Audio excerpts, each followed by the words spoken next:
I really feel pity for India as a nation. In fact, I don't even call it a nation anymore. It's a battleground of religions, battleground of regions, and battleground of different political parties, feeding on permanent conflict. India has faced millennia of injustice, not only by Mughals and Britishers, but by Indians themselves, by making disastrous decisions for the nation. So many wrong decisions.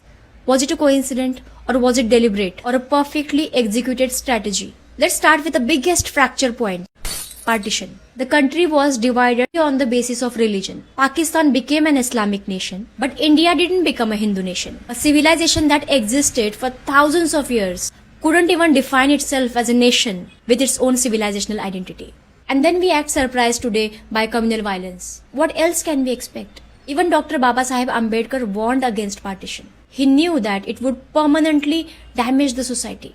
And look around, he was right. Ambedkar also wanted civilizational continuity of our ancient language, our culture, our identity, our education system. But again, his vision was dismissed. And here's the fact that people hate hearing. The word secular was never written by Ambedkar in the original constitution of India. It was added later in Indira Gandhi era. It was not foundational, it was ideological. Today, our Prime Minister talks about breaking the colonial mindset, the McCloy mindset. But tell me how and where? Our education system is still colonial, our laws are still colonial.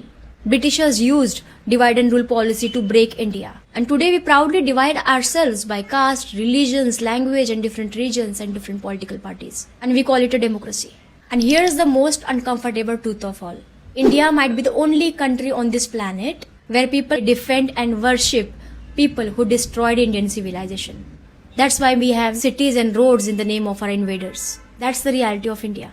That's why I feel that India will always remain third and fourth largest economy, never on the top. Because global power doesn't only come from policies.